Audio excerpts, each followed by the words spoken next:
Alors je me réjouis vraiment ce matin de voir l'église remplie. Je dirais simplement que on le savait que ça allait être blindé ce matin. On a eu une pensée, une parole prophétique jeudi qui nous disait qu'on allait vivre quelque chose de particulier dimanche et on voit que les choses s'accomplissent. En tout cas, on se réjouit. C'est une grande joie pour nous de parler de l'amour de Dieu, tout simplement, je vais vous étonner, sans faire de religion. D'ailleurs, je le dis souvent, sur mes cartes de visite, j'ai marqué « pasteur pour ceux qui n'ont pas d'église ». Et j'aime aller à l'extérieur, dans les hôpitaux, partout, prêcher. Ma paroisse, c'est dehors. Quelqu'un disait cela un jour.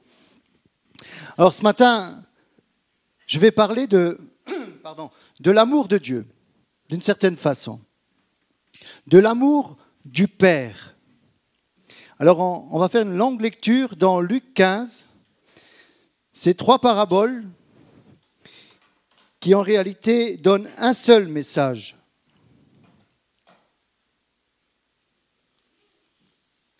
Dans l'évangile de Luc au chapitre 15.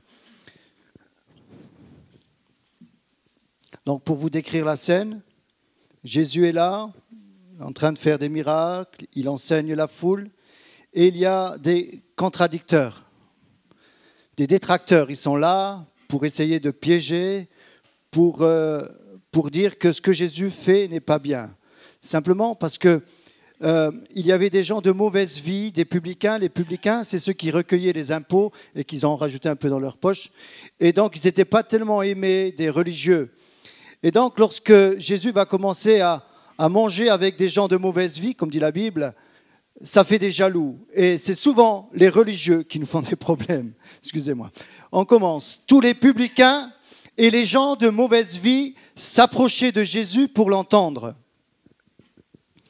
Et les pharisiens et les scribes murmuraient, disant « Cet homme accueille des gens de mauvaise vie et mange avec eux. » Mais il leur dit cette parabole. « Quel homme d'entre vous, s'il a 100 brebis et qu'il en perde une, ne laisse les 99 autres dans le désert pour aller après celle qui est perdue, jusqu'à ce qu'il la retrouve. Lorsqu'il l'a retrouvée, il la met avec joie sur ses épaules. Et de retour à la maison, il appelle ses amis et ses voisins et leur dit « Réjouissez-vous avec moi, car j'ai retrouvé ma brebis qui était perdue. De même, je vous le dis, il y aura plus de joie dans le ciel pour un seul pécheur qui se repent que pour 99 justes qui n'ont pas besoin de repentance. » Deuxième parabole, ou quelle femme, si elle a 10 drachmes et qu'elle en perde une, n'allume une lampe, ne balaie la maison et ne cherche avec soin jusqu'à ce qu'elle la retrouve. Lorsqu'elle l'a retrouvée, elle appelle ses amis et ses voisines et dit « Réjouissez-vous avec moi, car j'ai retrouvé la drachme que j'avais perdue. » De même, je vous le dis, il y a de la joie devant les anges de Dieu pour un seul pécheur qui se repent. Troisième parabole, il dit encore, un homme avait 2 fils. Le plus jeune dit à son père, mon père, donne-moi la part de bien qui doit me revenir. Et leur père leur partagea ses biens. Peu de jours après, le plus jeune fils, ayant tout ramassé, partit pour un pays éloigné, où il dissipa son bien dans la débauche. Lorsqu'il eut tout dépensé, une grande famine survint dans ce pays, et il commença à se trouver dans le besoin. Il alla se mettre au service d'un des habitants du pays, qu'il envoya dans ses champs pour garder les pourceaux, les cochons. Il aurait bien voulu se rassasier des carouges que mangeaient les pourceaux, mais personne ne lui en donnait. Étant rentré en lui-même, il dit « Combien de mercenaires chez mon père ont du pain en abondance, et moi ici, je meurs de faim. Je me lèverai, j'irai vers mon père et je lui dirai « Mon père, j'ai péché contre le ciel et contre toi. Je ne suis plus digne d'être appeler ton fils, traite-moi comme l'un de tes mercenaires. Il se leva et alla vers son père. Comme il était encore loin, son père le vit et fut ému de compassion. Il courut se jeter à son cou et le baisa. Le fils lui dit, « Mon père, j'ai péché contre le ciel et contre toi. Je ne suis plus digne d'être appelé ton fils. Traite-moi. » Et le père dit, « Tais-toi. » Mais le père dit à ses serviteurs, « Apportez vite la plus belle robe et l'en revêtez. Mettez-lui un anneau au doigt et des souliers aux pieds. Amenez le veau gras et tuez-le, mangeons et réjouissons-nous. Car mon fils que voici était mort, il est revenu à la vie. Il était perdu et il est retrouvé. » Et ils commencèrent à se réjouir. Or, le fils aîné était dans les champs. Lorsqu'il revint, il approcha de la maison et il entendit la musique et les danses. Il appela un de ses serviteurs et lui demanda ce que c'était. Ce serviteur lui dit, « Ton frère est de retour, et parce qu'il l'a trouvé en bonne santé, ton père a tué le veau gras. » Il se mit en colère et ne voulut pas entrer. Son père sortit et le pria d'entrer. Mais il répondit à son père, « Voici, il y a tant d'années que je te sers, sans avoir jamais transgressé tes ordres, et jamais tu ne m'as donné un chevreau.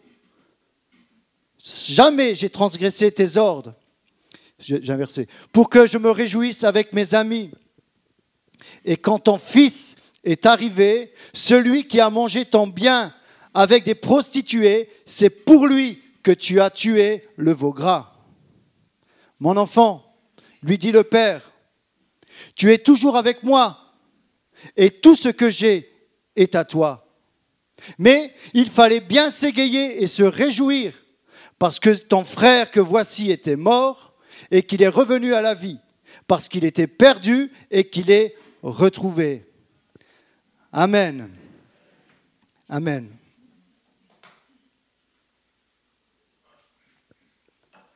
Trois paraboles qui nous enseignent une grande réalité, c'est que Dieu est un Père plein d'amour et ce Père aime lorsque quelque chose qui est perdu est retrouvé. On commence avec cette première parabole. Il nous est dit, il y avait un berger qui avait 100 brebis. Il y en a une qui va s'égarer, aller dans le désert.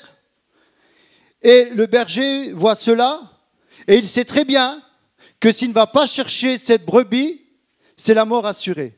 Elle va avoir soif, elle va avoir faim, il y a des prédateurs. Et le berger laisse les 99 ensemble, parce que le troupeau, lorsqu'il est ensemble, il est fort, il est en confiance, et il part à la recherche de cette brebis perdue. S'il la retrouve, elle est sauvée. S'il ne la retrouve pas, elle est perdue. Le berger va se mettre en mouvement parce qu'il aime sa brebis. Il va laisser les 99 autres. N'oubliez pas une chose tout le long de ce que je vais dire. Le Seigneur Jésus est en train de parler à ses détracteurs en leur disant que ce qui est perdu doit être retrouvé. Et quand il dit que les 99, il les laisse pour aller chercher la 100e, il est en train de leur donner un message. Alors, ce berger part et voilà qu'il retrouve cette brebis qui est perdue. Parce que la brebis, pour ceux qui avaient entendu ce message sur le psaume 23, la brebis entend la voix du berger. Elle la reconnaît de loin. Parce que l'ouïe, chez la brebis, est très, très développée. Et elle va entendre, parce qu'elle connaît le berger la connaît, il va aller la chercher, il va se donner la peine d'aller la chercher. Pourtant, c'est dans le désert. Le berger est aussi en danger de se perdre. Mais il aime tellement sa brebis qu'il va la chercher. Et quand il la trouve, il ne va pas lui dire « Mais qu'est-ce que tu as fait ? Pourquoi tu es sorti du troupeau ? Pourquoi tu as été voir l'herbe qui est meilleure ailleurs ?» Non, le berger, n'oubliez pas, c'est notre Père d'amour. Il va voir cette brebis apeurée, il va la voir, il va avoir pitié d'elle, il va la prendre, il va la mettre sur ses épaules et il va la ramener à la bergerie. Ensuite, une fois qu'il a trouvé, la brebis va se reposer sur les épaules du berger. Premier parallèle que je voudrais faire ce matin avec plusieurs. Cette brebis, c'est peut-être ta vie ce matin. Tu t'es peut-être égaré dans certaines directions. Et ce matin, il y a un appel pour ta vie. Le berger veut te prendre sur son épaule et te ramener. Il te dit, calme-toi, c'est bon, je gère, reste sur mes épaules. Et voilà que le berger est tellement content qu'il va appeler ses amis et il va faire la fête. Il va se réjouir parce que la brebis qui était perdue est retrouvée. Et il va dire que dans le ciel, il y a la joie des anges. Lorsqu'une personne qui est perdue revient à la maison de Dieu, il y a la joie des anges dans le ciel. C'est énorme. Et là, Jésus commence tout doucement à donner cet enseignement. Ensuite, il va prendre une deuxième parabole. Il va enfoncer le clou tout doucement. Et là, il va dire, voilà, il y a une personne qui a 10 drachmes. Qui sait ce que c'est une drachme? Quand on lit comme ça, on se dit, mais qu'est-ce que ça veut dire?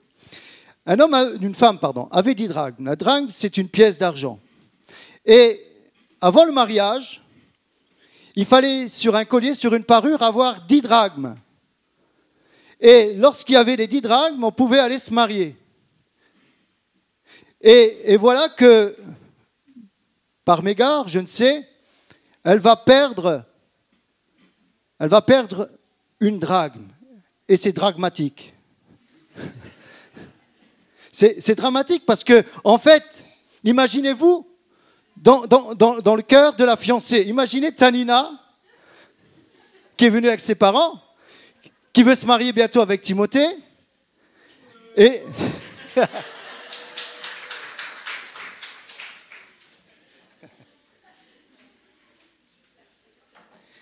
Et voilà que Timothée lui dit, je t'ai offert un diamant, tu l'as perdu, tant que tu ne le trouves pas, on ne se mariera pas. Imaginez la tête de Tanina. Alors, il nous est dit dans cette parabole que, sans doute que ces personnes étaient assez modestes, donc il n'y avait pas de fenêtre dans cette maison. Et voilà que, pour la rechercher avec soin, nous dit la Bible, ils vont commencer à passer l'aspirateur, non pas l'aspirateur, parce que là... Ils vont commencer à balayer, à regarder avec soin. Ils vont prendre une lampe et chercher dans tous les recoins, jusqu'à ce qu'ils la trouvent. Et une fois qu'ils l'ont trouvée, cette drachme, à ce moment-là, la fiancée reprend son sourire, est toute contente, et elle va inviter ses voisines, ses amis, et pour lui dire, venez faire la fête avec moi, parce que j'ai retrouvé la drachme que j'avais perdue. Et là aussi, la Bible nous dit que dans le ciel, il y a de la joie, pour la joie des anges lorsque quelque chose qui est perdu est retrouvé.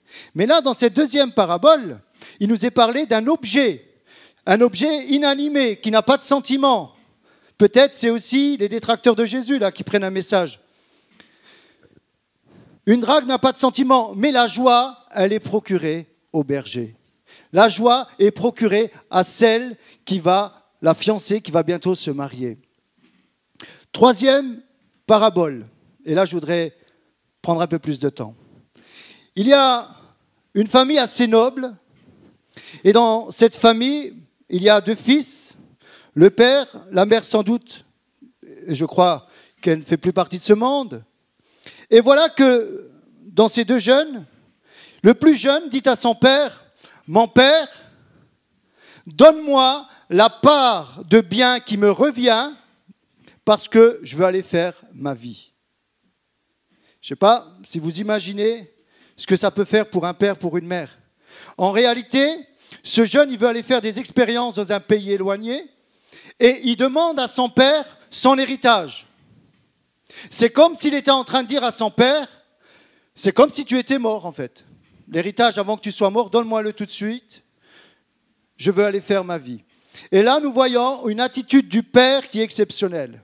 Imaginez le père, peut-être vous en tant que père, votre fils vous dit, voilà, père, donne-moi tout ce que j'ai, tout ce que m'appartient dans l'héritage, je veux faire ma vie.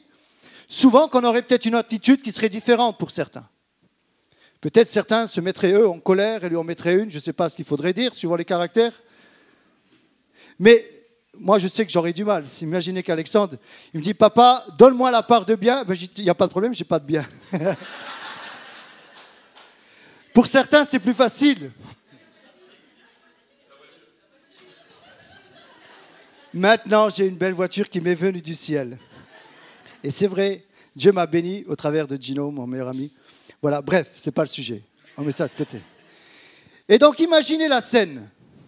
Ce jeune est décidé à aller faire sa vie. Il a entendu parler que dans les pays éloignés, on peut faire la fête. On peut aller avec les femmes, on peut aller avec les prostituées. On a des catalogues, on choisit la femme qu'on veut quand on a des sous et on s'éclate. J'ai même entendu que dans certains hôtels, n'est-ce pas, mon ami Romain, qu'il y a des bouteilles de champagne à 32 000 euros ou 40. Il ne sait pas me dire si c'est 32 ou 40. 32 000 euros. Moi, quand je mets 32 euros dans une bouteille de champagne, c'est déjà un investissement pour moi. Mais quand on a de l'argent, on peut tout se permettre. Et ce jeune, au départ, il a plein d'argent. Il prend son héritage. Famille noble, ils ont des serviteurs, ils ont des troupeaux. Et il part avec cet argent. Il prend sans doute des ânes avec lui. Il les charge de tout ce qu'il veut. Et il part dans un pays éloigné. Et là, pour l'instant, il a plein d'argent avec lui. Vous savez, quand on a plein d'argent, je n'ai pas besoin de le dire, on a plein d'amis. C'est vrai? Qui a de l'argent? Ce jeune est là et il part dans un pays éloigné. Il a entendu parler qu'on pouvait faire la fête, que l'herbe est toujours plus et meilleure ailleurs. Il ne comprend pas l'amour de son père, il ne connaît pas vraiment comment son père tient à lui. Lui, il est décidé, il est dans son trip, il est là, il est décidé, il part. Son père l'a mort dans l'âme. Il dit, oh mon fils, mais parce que c'est un bon père, il dit, à mon avis, il va se ramasser. À mon avis, quand il sera fauché, il va revenir. À mon avis, mais je l'aime, c'est mon fils. Il veut faire son expérience, je vais le laisser. Ça me fait mal. Et le père, imaginez, va lui dire, ok mon fils, pars. Tu sais, mais il lui a fait comprendre, le père, que la porte de la maison était toujours ouverte. Si le père lui en avait mis une, le fils ne serait jamais revenu. Si le père l'aurait insulté, le fils ne serait jamais revenu. Ça, c'est une leçon pour nous les pères lorsque nous sommes en crise avec nos enfants. Lorsqu'il y a une mouche qui les pique, laissez-les partir. Mais priez pour qu'ils reviennent avec une bonne leçon. Et voilà qu'il commence à partir, il commence à faire la fête, il va dans la débauche, dans l'alcool, avec les prostituées. Et à un moment qu'il a commencé à tout dépenser, la Bible nous dit, il commence à se trouver dans le besoin. En plus, il y a une famine dans le prix. C'est l'inflation, les prix sautent, ils montent. Le gaz a doublé. Facture d'électricité, ça a doublé. Le fils, il se dit, maintenant, j'avais beaucoup d'argent, mais ça coûte plus cher. Et là, très rapidement, il se retrouve avec plus rien. Et là, il se dit, maintenant, je commence à avoir très faim. Et il dit même, je meurs de faim. Quand il dit, je meurs de faim, c'est pas comme vous, là, quand vous dites que, je pense à mes gosses, je meurs de faim, il faut que j'aille au McDo. Ou chez maman. Quand il dit, je meurs de faim, c'est qu'il commence à perdre des os, quoi. Il a réellement faim. Il meurt de faim, il est dans le besoin. Et là, il se trouve en difficulté, en danger. Et là, il se dit, bon, ils sont où mes amis? Ils ne sont plus là. J'ai plus rien. Et il voit une annonce à Pôle emploi, cherche mercenaires pour garder des cochons. Et là, il se met au service d'un des habitants du pays dans les champs pour garder les cochons. Il va commencer à garder les cochons. Et là, il se dit, mais je crois que je suis tombé bien bas. Je me demande, ce matin, je me posais la question, il devait être assis là en train de regarder ses cochons. Et à un moment, il a dû se dire, purée, il me ressemble. C'est moi qui est dans la boue, en fait. C'est moi qui est en train de patauger dans la boue. C'est moi qui me suis sali. Je ressemble à ces porcs. Je me suis tellement sali. Mais mon père, il a des serviteurs, il a des mercenaires. En plus, il les nourrit bien.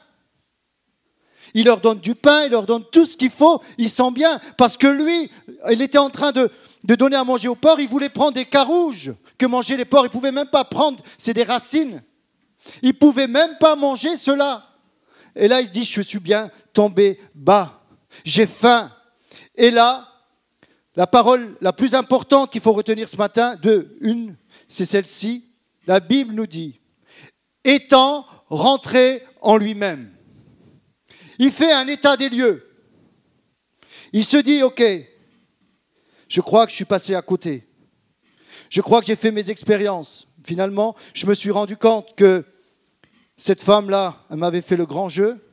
En fait, elle l'a fait pour mon pognon. Maintenant que j'ai plus rien, elle m'a lâché. Elle m'a fait croire qu'elle m'aimait. Vous savez, il y a des aguicheuses. Vous connaissez ça? Je parle avec mes mots, excusez-moi, mais c'est comme ça. Il y en a qui sont là pour faire vendre le champagne. J'ai connu quelqu'un qui était comme ça. Ils font croire qu'on les aime, on fait croire tout ça, jusqu'à ce qu'il n'y ait plus rien. Et là, ce fils-là, il est abîmé par la vie. Il a été trompé par ses amis, il a été trompé par sa femme, ou on pourrait inverser, où il a été trompé par son mari, et voilà qu'il se retrouve dans une situation chaotique. Peut-être ce matin, tu te retrouves dans une situation chaotique, tu as été trahi, tu as été blessé, on t'a fait croire et on t'a trompé, même dans les affaires. On te fait croire, mais c'est faux. Et voilà que la réalité des choses arrive quand tu es dans l'épreuve, il n'y a plus personne, bien souvent. Et là, il fait un état des lieux, il se dit, mais ok, je vais faire un plan de route. Il fait un scénario. Il dit, ok, je me lèverai, j'irai vers mon père, et je lui dirai, mon père, j'ai péché contre le ciel, contre Dieu et contre toi. Je ne suis plus digne d'être appelé ton fils. Traite-moi comme l'un de tes mercenaires. Il est là, avec les cochons encore. Et là, il se dit, bon, est-ce que je vais pas? Comment il va réagir mon père? Mais je sais que c'est un bon père. Je sais que c'est un bon père qui m'aime quand je suis parti. Mais par contre, je sais que mon frère, il ne m'aime pas. Je sais que mon frère, quand je vais rentrer, il va me prendre la tête. Parce que l'héritage, moi j'ai pris le mien. Et quand je suis parti, on s'est engueulé. Quand je suis parti, il était en colère. Alors qu'est-ce que je fais? Je retourne. Qu'est-ce qui est le plus important? Mon père ou ses frères? Jésus est en train de donner un message aux religieux, aux publicains, aux scribes, ceux qui recopiaient la Torah et qui l'interprétaient. Parce qu'eux, ils savaient que dans la Torah, qu'il y avait des lois à respecter. Par exemple, s'il y avait adultère, il fallait les lapider, ces femmes. Mais les hommes, on ne les trouvait jamais. C'était toujours les femmes qu'on retrouvait en premier. Je ne sais pas comment que ça se fait. Il me semble que l'adultère, ça se fait à deux. Moi, je ne sais pas. Après, moi, je ne suis pas spécialiste.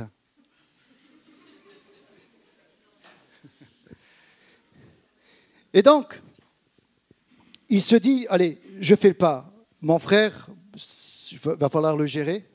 En fait, il va falloir, et Jésus est en train de donner cette leçon tout doucement, en disant, mais qu'est-ce qui est plus important? L'amour d'un père ou la religion? Et là, il se lève, il dit, ok, c'est bon, il va aller voir son patron, et lui dit, voilà, donne-moi mon salaire. Il va lui donner 3 fois rien, il va s'acheter un bon hamburger, parce que là, c'est la mode en ce moment, il va se prendre un bon sandwich aussi, et il va partir vers son père. Et là, imaginez, il est dans un pays éloigné. Imaginez le remords, tout le chemin, ses pieds doivent être lourds. J'irai vers mon père, il fait sa récitation, son plan, son scénario. J'irai vers mon père et je lui dirai, je ferai comme ça. Mais non, mais je ne peux pas y aller parce que, en fait, comme je sens le cochon,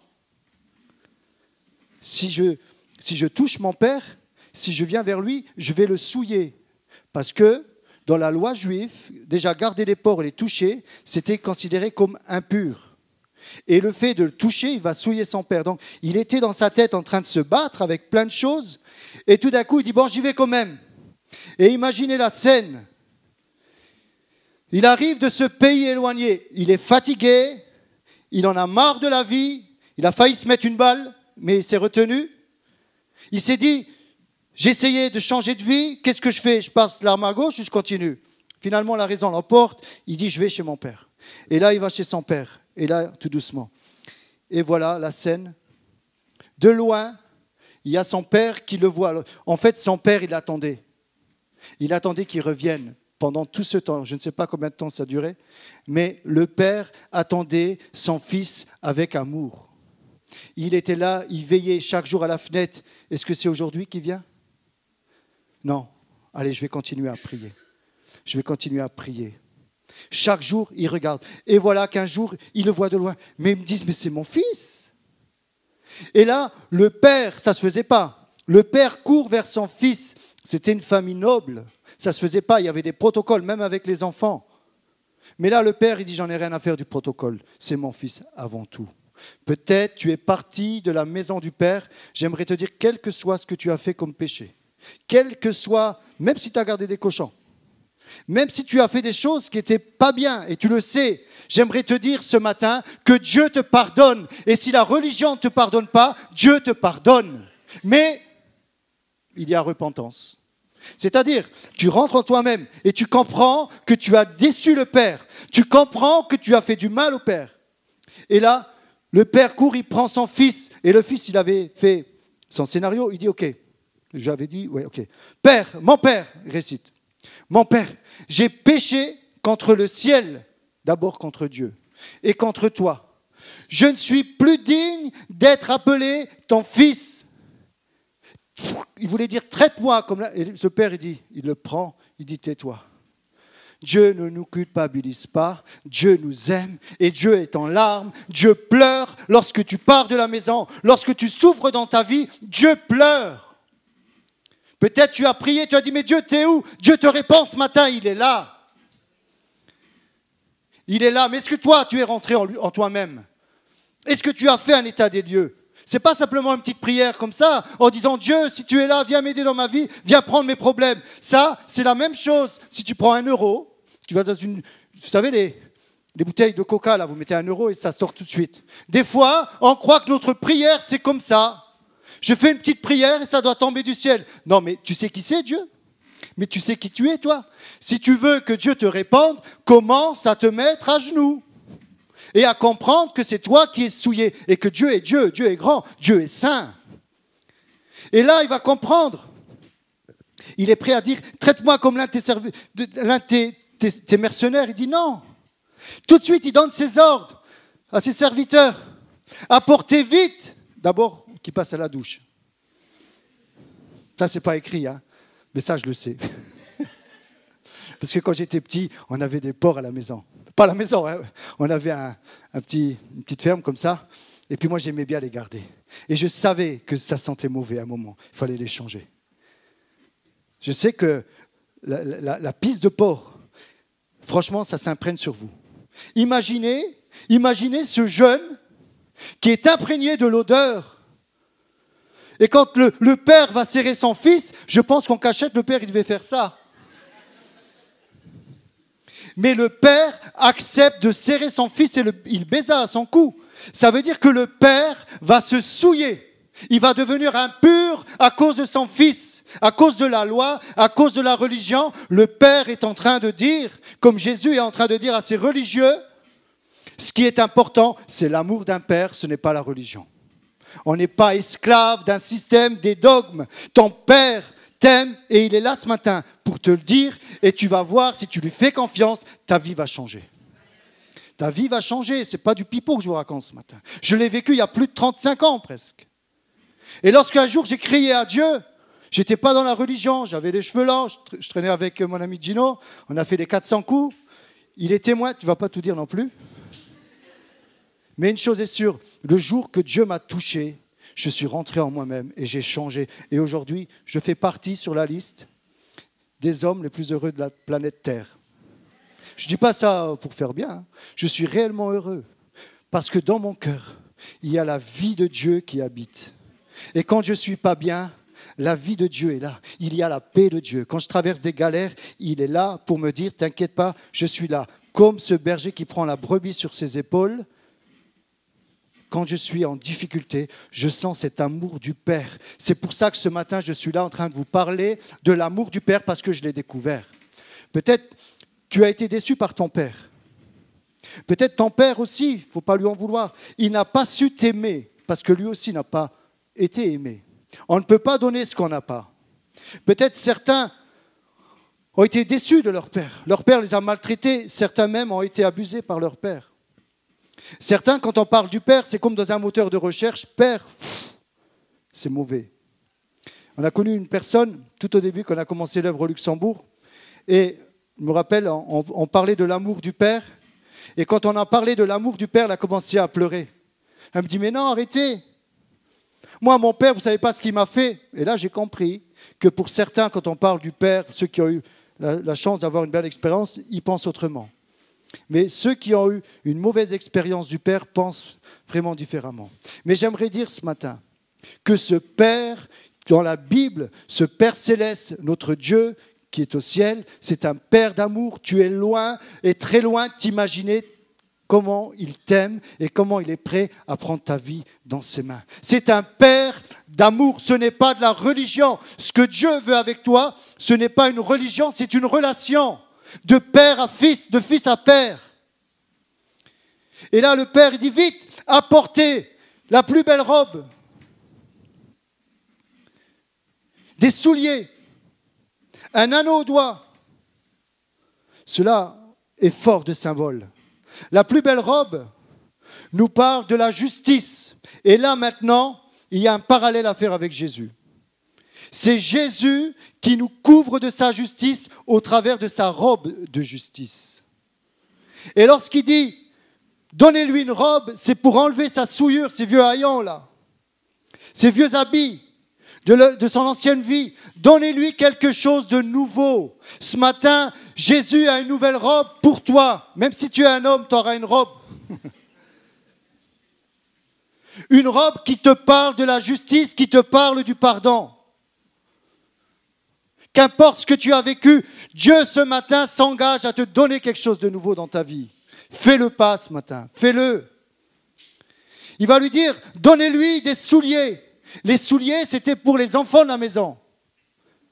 Les serviteurs étaient pieds nus, les esclaves étaient pieds nus. Lorsqu'on mettait des souliers, ça voulait dire que c'est les enfants qui ont des souliers. Le père est en train de dire, tu restes mon enfant.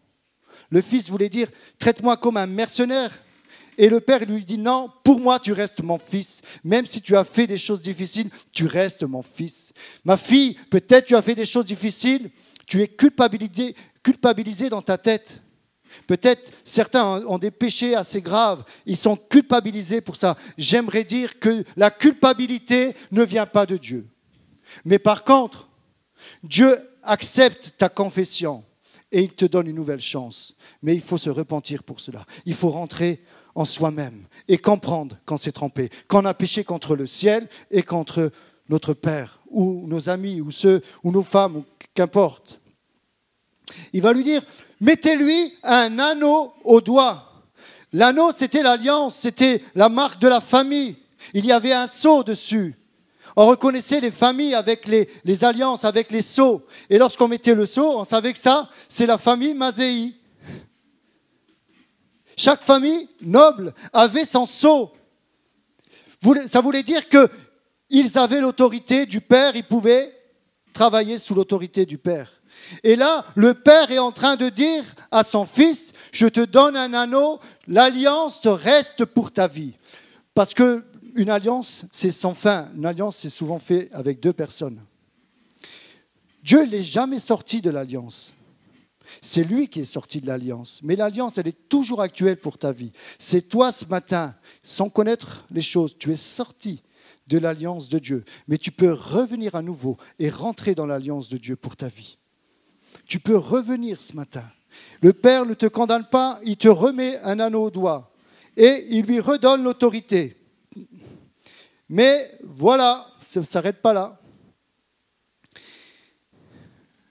Le frère aîné, qui était dans les champs, excusez-moi.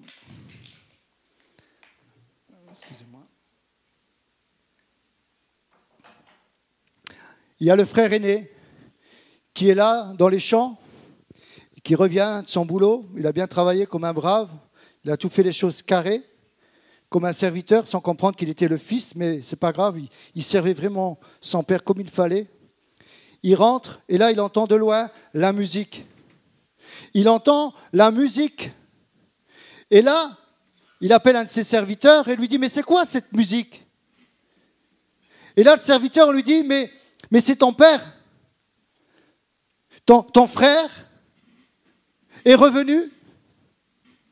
Et comme il était en bonne santé, ton père a tué le veau gras. Le veau gras? T'es sûr de ce que tu dis? Oui, le veau gras. Là, le frère aîné est remonté là. Il est vraiment remonté. Je ne sais pas si vous avez déjà vu quelqu'un en colère, mais là, il est en colère. Il serre les poings, je pense, à mon avis. Bon, il n'y a pas d'image dans la Bible, mais à mon avis, il a les poings serrés. Il est là, il retourne, et là, il entend la musique de plus en plus fort dans la maison, et il ne veut pas rentrer. Il commence à bouder, il commence à s'énerver. Il dit, qu'est-ce que je lui fais? Une tête au carré? En triangle? S'il croit qu'il va me prendre mon héritage, lui, il a dilapidé son bien, sa part d'héritage, et il veut maintenant revenir. Mais il se croit où, celui-là? Des histoires de famille, vous savez combien il y en a? Surtout, malheureusement, quand il y a des décès. C'est là qu'il y a l'amour de l'argent, ceux qui sont vraiment accros à l'argent, qui pètent les plans. Je ne dis pas qu'il ne faut pas régler les choses, hein. Mais souvent, les familles se divisent à cause de l'argent. Et là, le frère, il est dans ce trip, là, il se dit, c'est pas possible. Alors, le père qui est amour, il sort de la maison. Le protocole faisait que le père ne devait pas sortir et d'aller vers ses fils comme ça. C'était au fils d'aller vers son père. Donc le père, il est en train de montrer à son fils, à son deuxième fils, qu'il l'aime aussi. Et là, il sort. Et son frère, en colère, la Bible dit même, il s'est mis en colère. Et il dit à son père, mais c'est pas possible. Ton fils, il ne dit pas mon frère, parce que pour lui, c'était plus son frère. Ton fils, qui a dépensé tout le bien, tout en argent, avec des prostituées, il a été gardé des porcs, parce que j'ai entendu, on me dit ce qui se passe. Hein. Ton fils, il est venu et tu lui donnes un veau gras. Le veau gras, c'était quand il y avait des fêtes, quand il y avait des noces, c'était des grandes occasions. C'était la meilleure viande qu'il y avait. Ce veau était là, sur les mamelles de la maman. Il était élevé, il était chouchouté, un peu comme la viande de Kobe, c'est ça Timothée? Encore mieux même. Où on élève ses vaches avec amour et tout. Mais là, le veau gras, on le gardait aussi dans les familles nobles. Si le roi passait, on prenait le veau gras et c'était pour le roi. Et imaginez, dans la tête du frère aîné, ils se disent, mais il a donné le veau gras alors qu'il a été avec des prostituées, mais papa, ton fils, qu'est-ce que tu fais, père? Ne te laisse pas bobiner par ton fils. Le Père, qui est amour, qui est Dieu. N'oubliez pas, Jésus s'adresse aux publicains, aux religieux. Gardez toujours ça. C'est que Jésus est en train de donner une leçon à ceux qui ne comprennent pas l'amour du Père.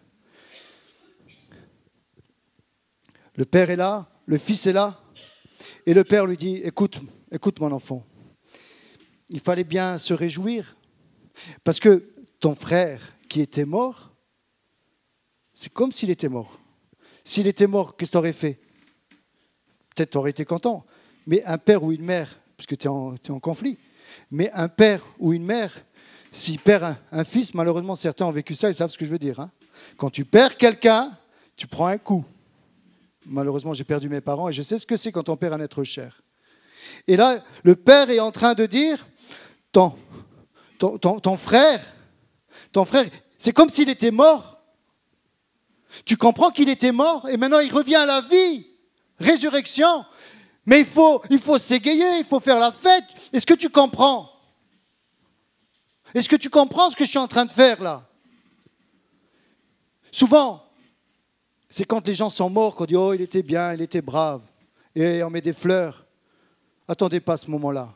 Réconciliez-vous avant. Allez offrir des fleurs. Allez dire à ceux que vous les aimez, pas seulement quand ils sont morts. J'ai vu souvent des personnes se jeter sur des cercueils, demander pardon, avec du remords, et après parler avec certaines personnes, dire oui, mais j'ai pas fait ça, j'aurais dû faire ça. Mais fais-le maintenant. Il n'est jamais trop tard pour se réconcilier. Et lorsqu'il y a le pardon, c'est toi qui es libéré en premier. Le frère ne comprend pas l'amour de son père. Il dit papa. Et il dit mais le papa il dit rassure-toi mon fils. Rassure-toi, tu gardes ton pognon. L'héritage, tu l'as. Lui, il repart à zéro, t'inquiète pas, parce que c'était sa peur. Mais le Père, comme il est amour, il ne regarde pas l'argent. Il regarde que ce qui est perdu est retrouvé. Le Père, il regarde que cette brebis perdue a été retrouvée. Le Père regarde que cette drachme perdue a été retrouvée. Ce matin, tu es peut-être perdu dans ta situation, mais j'aimerais te dire, la bonne nouvelle, c'est que tu es retrouvé. C'est ça la joie. C'est ça la joie. C'est que la Bible, elle dit que si un pécheur se repent, dans le ciel, il y a la joie des anges. Ce qui veut dire que tu peux vivre maintenant dans ta vie avec un ange à tes côtés. On vous a jamais dit ça? L'ange de l'Éternel campe autour de ceux qui le craignent et qui les arrache au danger. Lorsque tu te donnes à Dieu, tu vas voir que Dieu va envoyer un ange spécialement pour toi. Et si tu ne sais pas rouler en voiture comme Alexandre, il va mettre un ange qui s'y connaît mieux pour le...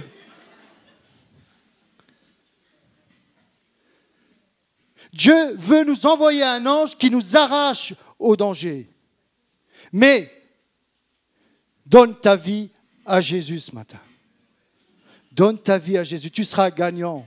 Laisse ton vieil habit là, laisse-le, ils sont mauvais. Prends la belle robe. Lave-toi les pieds là. Mets les souliers que Dieu te donne. Prends cette alliance et fais la fête. Le veau gras, je vais terminer avec ça. La Bible nous parle du veau gras. Le veau gras, c'est Jésus qui un jour est mort pour nous.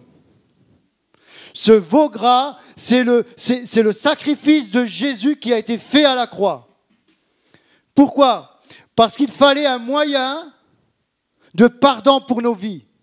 Ce moyen, la Bible nous dit, car Dieu a tellement aimé le monde, il nous a tellement aimés, qu'il a donné son Fils, son veau gras, unique, afin que quiconque, chacun d'entre vous, ne périsse point, mais qu'il ait la vie éternelle. Et si ce matin, tu acceptes que Jésus est mort à ta place, c'est-à-dire que c'est lui qui a pris comme le Père, il a pris l'odeur de son Fils.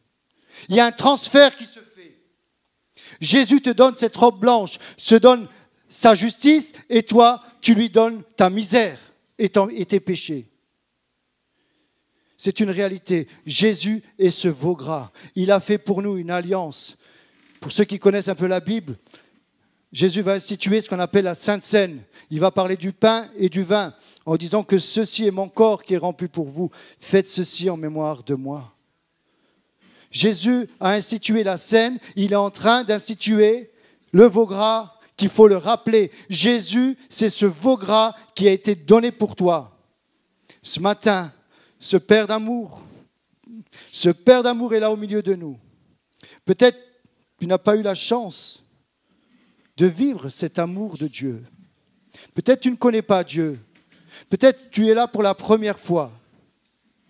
Peut-être tu te dis, oui, mais c'est beau tout ce qu'il dit. Mais moi, je ne connais rien de tout ça.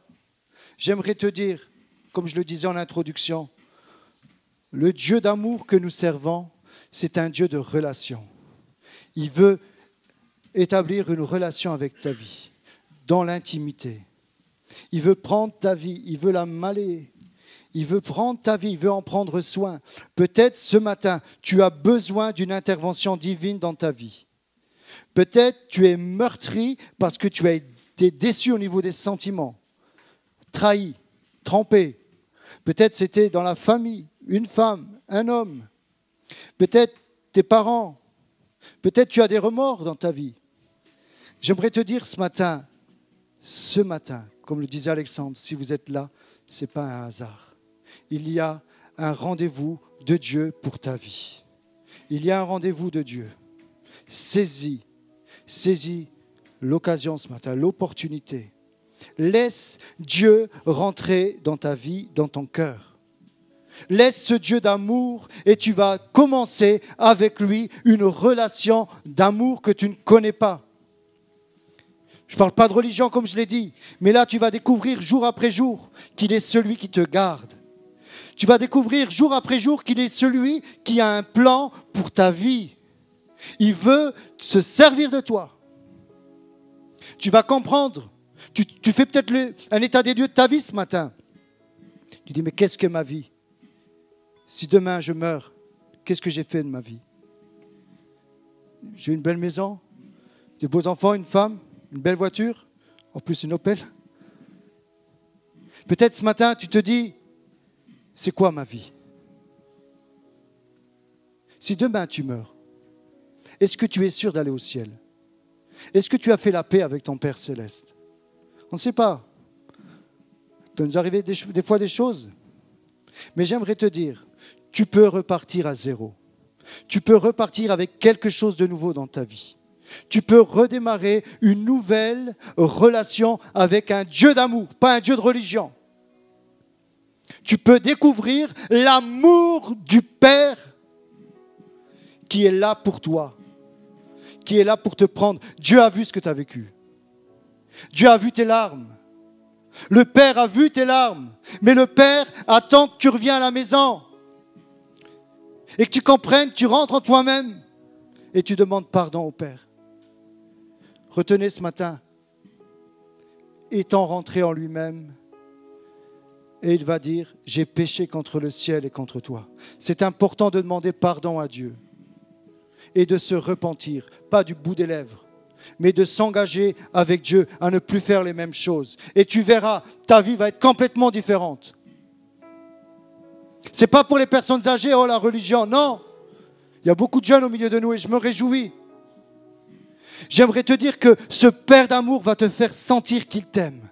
Il va te prendre par des mains invisibles et il va te conduire pas à pas. Et lorsque tu seras en danger, lorsque tu seras dans des épreuves difficiles, tu pourras l'invoquer parce que tu auras rétabli la relation avec lui. Peut-être tu souffres seul.